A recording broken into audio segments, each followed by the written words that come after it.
Greg, dans son argumentation, dit qu'il a préféré la première mi-temps de Lyon. Déjà, à la deuxième.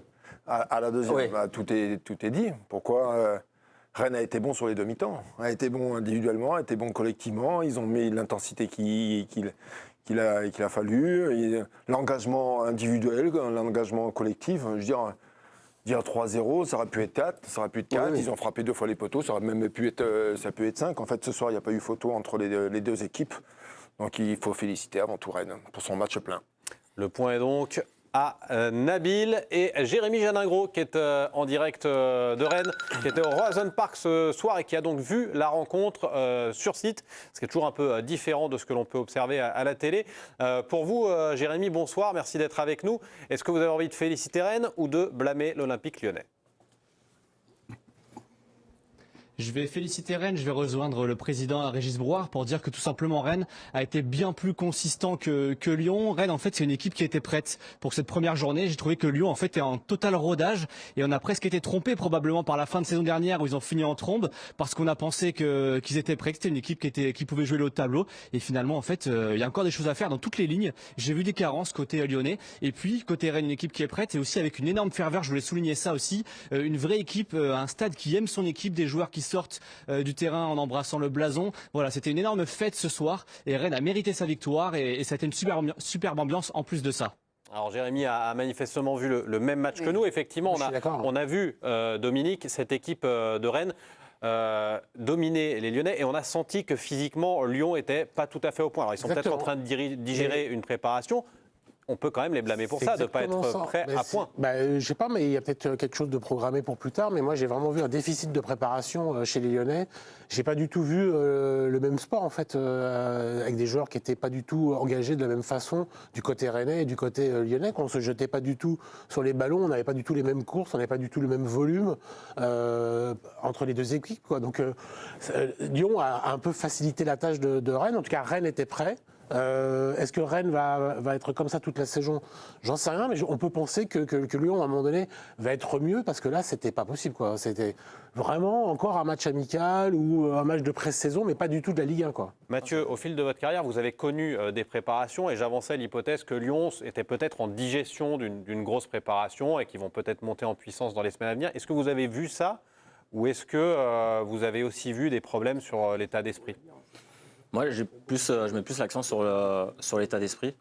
Je pense qu'on est tous un peu surpris. On pensait vraiment qu'on ne verrait pas ce visage de Lyon. Je pensais qu'il y aurait un petit peu d'orgueil aussi par rapport à l'année dernière. On sait qu'ils ont eu un début de saison hyper compliqué l'année dernière. Je pensais que ça serait un levier aussi sur lequel ils pourraient s'appuyer en disant on ne va pas recommencer la même chose. On va essayer cette année de repartir tambour battant. Et surtout qu'il nous avait fait une très bonne impression sur la fin de deuxième partie. Et là, on n'a pas compris, on a l'impression qu'ils sont retournés dans leur travers, mais collectivement, on n'a jamais senti en fait cette équipe capable de pouvoir renverser la situation. Mais on en parlait aussi un petit peu, même si le pénalty avait été réalisé, on sentait pas non plus que c'était on sentait que c'était un épiphénomène dans la mi-temps, mais il n'y a pas eu de révolte. Et en plus, voilà, c'est un peu illustré par les deux recrues un peu phares de cette équipe, Mikotadze et Niakate, qui étaient censés, voilà, moi j'attendais beaucoup d'eux. Malheureusement, les deux sont un peu fautifs. Si je puis me permettre, Lyon, alors on dit déficit de préparation, mais ils ont quand même une équipe relativement stable. Si je regarde les 11 qui sont là, il y en a quand même 9 qui étaient là l'année dernière. Enfin, je suis un petit peu étonné ça ne peut pas être un déficit de préparation, c'est les mêmes. Et en fait, vous me dites tous à juste titre que le vrai score, ça peut être 5-6-0, puisqu'il y a quand même 2 poteaux, l'arrêt du match, c'est Perry qui le fait. Une équipe comme Lyon ne peut pas livrer ce genre de prestations compte tenu de son standing, de son budget, de sa fin de saison. Il y a quand même quelque chose qui ne va pas. On peut aussi considérer que c'est une équipe en rémission. Il faut se souvenir de la difficulté de la saison dernière. Oui, mais ils ont les mêmes joueurs. Alors après, s'il y a quelque chose physiquement, ils ont les mêmes joueurs. Greg, ce n'est pas la raison, parce que c'est les mêmes joueurs. Qu'il n'y a pas eu un problème de préparation, ou la préparation a été mal différée, ou voilà, oui, tout à fait. Par contre, à Rennes, il n'y a pas les mêmes joueurs. Hein. Donc ils ont changé l'équipe. Voilà, c'est ça que je veux dire. Rapidement, la saison elle commence avec Laurent Blanc, elle commence là avec Sage. Après, il y avait eu Fabien Grosso, il y avait, tu vois, donc. Là, c'est une première préparation pour lui, une première prise de fonction. Une première prise, non. Tu as 9 joueurs qui sont titulaires, qui étaient là l'année dernière, tandis qu'à Rennes, ils sont 6 ou 7. On ne peut pas me dire qu'ils sont moins prêts. Nabil. Bon, là, ce qui est gênant, c'est en termes d'image. Évidemment, on ne va pas tirer de conclusion hâtive. Je veux dire, on verra au bout de 10 journées à peu près où chacun va se situer. Moi, ce qui m'inquiète un petit peu, entre guillemets, enfin, ce qui est le truc sur lequel j'ai un doute, je sais qu'offensivement, ils vont mettre des buts. Je sais que Lacazette, il n'est pas là. Je sais qu'on verra ce que fera Cherki ou pas, s'il reste ou pas. Ce soir, il n'y avait pas de leader d'attaque vraiment. Mikotadze vient d'arriver. Non, ce qui m'inquiète, c'est la faillite au milieu de terrain. C'est là où ils ont été dépassés. C'est là où je trouve que l'équipe a été coupée en deux. Et là, au milieu de terrain, j'ai pas l'impression que ça va bouger beaucoup. Parce que Mangala, 35 millions d'euros la saison dernière, je pense qu'il n'y a pas 20 millions d'écart avec Rongier qui joue à Marseille, par exemple. Matic, il prend de l'âge aussi. Et je trouve que ce soir, il était à 2 à l'heure. Je sais pas, Jérémy nous dira, peut-être vu du stade, comment lui, il a ressenti le milieu de terrain. Et puis, bon, Cacré, il était un petit peu intermittent. C'est plus ce secteur-là qui m'inquiète. Parce que derrière, je pense que ça peut se stabiliser. Niakate vient d'arriver, c'est pas un mauvais joueur non plus. Il y a quand même des ingrédients. C'est davantage au milieu de terrain où ils ont été surclassés et c'est ce qui leur a coûté cher. Moi, ce qui m'inquiète, c'est que l'actionnaire le président de Lyon, John Textor, est fou. Et que s'ils font le même départ que la saison dernière... Ils ne font pas le même départ, Dominique, quand même. Ils ne vont pas finir à 2 points au bout de 10 journées. Je ne sais pas, mais Laurent Blanc, au bout de 4 journées, Allez au bout, ouais. Il s'est pris il s'est fait limoger. Et donc là, je pense que tout en ayant confirmé Pierre Sage, je pense que ça n'a jamais été son premier choix. Et donc, pour lui, pour sa stabilité, il a intérêt à bien commencer la saison, à ne pas enchaîner. C'est pour ça que je vous demandais, c'est quoi la deuxième journée? Lyon reçoit qui la semaine prochaine? Oui, justement. Et alors, Lyon va jouer contre Monaco la semaine prochaine à domicile, avant de se déplacer, avant de recevoir à nouveau, le 30 août, Strasbourg. Si je vous donne les affiches, c'est aussi parce qu'au 30 août, ce sera la fin du marché des transferts. C'est une donnée à prendre en compte à ce moment-là de la saison. Jérémy, on a 2 équipes ce soir qui étaient à des stades très différents de leur mercato respectif. Oui, et c'est ça qui se ressent en fait quand on parle de ce milieu de terrain qui n'a pas été bon ce soir. Et je valide complètement ce qu'a dit Nabil sur par exemple Matic qui contrôlait le ballon, qui jouait très très lentement. Ça s'est senti au stade. Il fait 3 contrôles quand il faut faire parfois 2 touches de balle, alors que c'est un match qui allait à 10 000 à l'heure et il fallait jouer vite. Et bien en fait autour de lui, il a aussi 2 joueurs. Cacré dont on dit qu'il est sur le départ, même si ça a été le meilleur milieu de terrain. C'est le seul qui a été bon. Mangala, il est arrivé l'année dernière, mais on parle déjà peut-être de lui trouver une porte de sortie. Donc en fait, on voit que le mercato lyonnais, il n'est pas avancé. Quand il y a 2 des 3 milieux de terrain qui vont peut-être partir, ou un en tout cas qui a déçu parce qu'il est trop neutre depuis qu'il est arrivé. Mangala et devant les 2 recrues, donc il y a Mikotadze devant, Niakate derrière, qui n'ont pas été étincelants, alors qu'en fait côté Rennes, toutes les recrues ont été très performantes. Ostigard peut-être un petit bémol, mais les 2 Danois, celui qui marque à la fin, Meister, il rentre, il marque. Gronbach, il y a beaucoup de promesses dans ce qu'il a fait, et Glenn Kamara au milieu à côté de Matuziwa, ça a été très bon. Donc en fait on a vu que il y a aussi un déficit de préparation et d'avancement dans le côté mercato et dans le moment où on est dans cet avancement dans l'été. Rennes est bien plus en avance que Lyon à l'heure actuelle. Il est assez important de dire qu'à Lyon, personne n'est attendu. Ils doivent vendre pour 100 millions, c'est ce qu'ils ont promis à la DNCG, mais personne n'est attendu. Là, ils ont 134 millions de transferts, puisqu'on compte ceux qui ont été validés après. Mais c'est de ça qu'on parle. C'est-à-dire qu'a priori, tu prends personne là. Enfin, en tout cas, ce que tu as promis à DNCG, tu prends personne. Hugo Guillemet, qui suit assidûment l'Olympique Lyonnais, nous expliquait que selon les écritures comptables, on était plutôt auprès de 75 millions. Mais ça reste une belle somme. Et de toute façon, ils ont promis pour 100 millions de ventes à la DNCG. Donc c'est quand même dans ce sens-là que ça doit se passer. C'est-à-dire que s'ils achètent pour 20 ou 30, s'ils achètent pour 20 ou 30 millions, ça veut dire qu'ils vendent pour 120 ou 130 millions. C'est dans ce sens-là que ça marche. C'est pas la première fois que ça ne respecterait pas une parole. Oui, mais enfin, non, mais je pense qu'à un moment donné, l'argent n'est pas magique. Enfin, si les gens pensent qu'ils vont encore claquer 80 briques pour renforcer l'équipe, voilà, c'est juste ça. Non, ils vont récupérer un peu peut-être avec Cherki quand même, parce que là on disait que ce soir il était en vacances, mais il n'y a aucune raison. Cherki, on parlait de 15 millions, on est quand même loin du compte. Il n'y a aucune raison que pour l'instant Ryan Cherki reste pour l'instant à Lyon. Après, c'est le foot. Mais oui, 15, ça peut être 20. Il y a Orban aussi qui peuvent transférer. Romain, on a une des premières déclarations de cet après-match. Oui, c'est Saïd Benrahma. Nabil parlait des problèmes au milieu de terrain lyonnais. Saïd Benrahma était milieu de terrain excentré sur le côté gauche. Donc on est très déçus.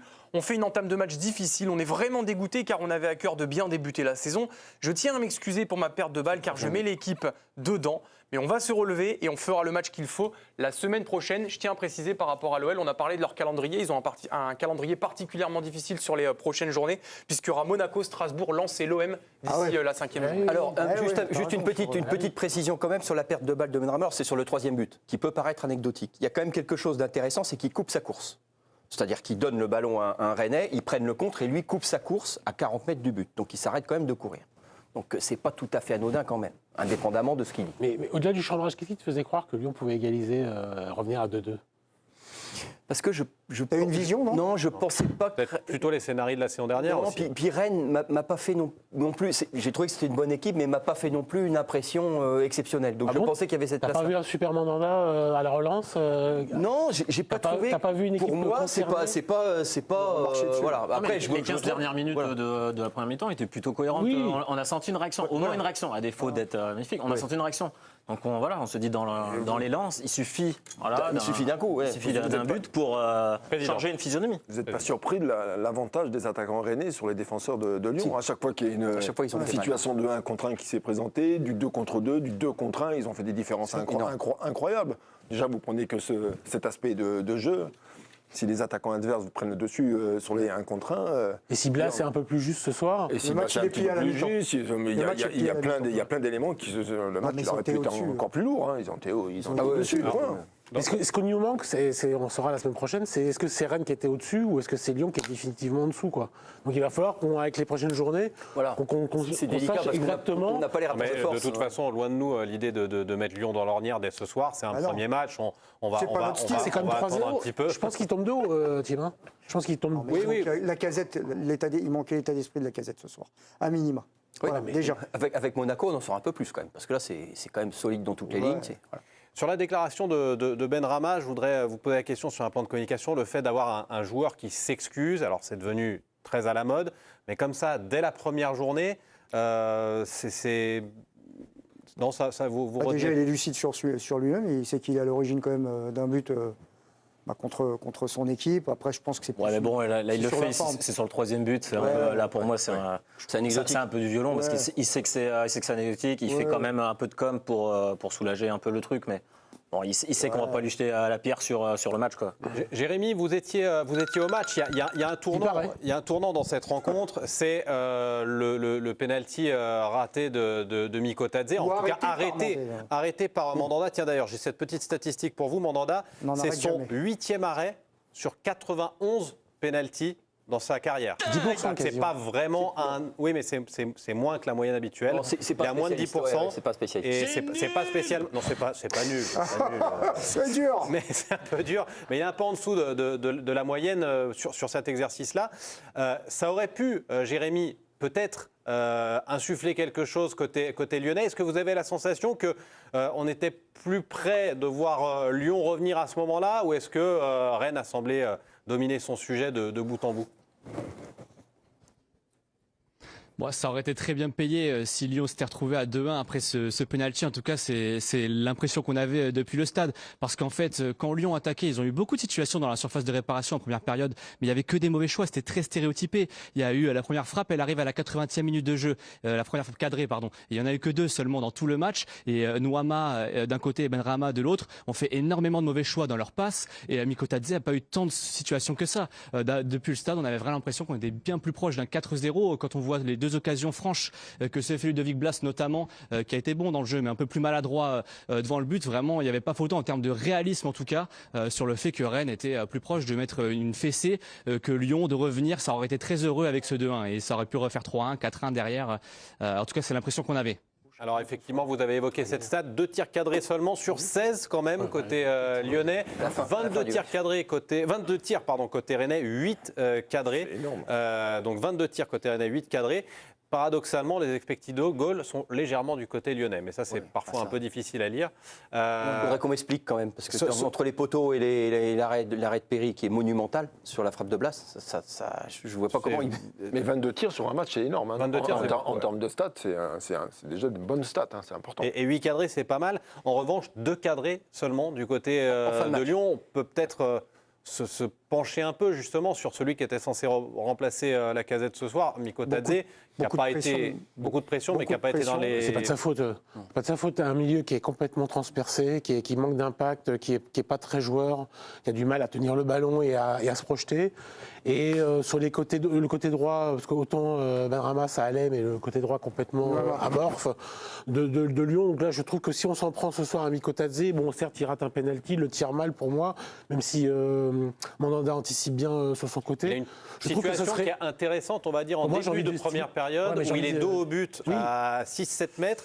Il a quelqu'un derrière lui, il peut la glisser et on sent, c'est peut-être la pression justement qui parle, C'est un l'envie problème de marquer, défensif ce soir de Lyon. qui tente de faire Non, mais ça, c'est une frappe surtout en... pas mis la côté dernière. zéro, C'est surtout la dernière. Ça rentrait. Ça rentrait surtout. Il avait cette responsabilité-là. Il pouvait, on savait, quand il était dans cette position-là, il n'était pas forcément accompagné ou autre. Il pouvait le faire. Là, il a d'autres solutions. Il a encore resté sur son année précédente. Mais bon, on a surtout senti un manque de lien entre les trois joueurs offensifs. Beaucoup trop d'espace entre les deux, pas beaucoup de connexion. Bon, ça va, les automatismes, ça prend du temps. Il vient d'arriver. Mais là, c'était vraiment criant. Pour moi, c'est un Alors, problème défensif de Lyon.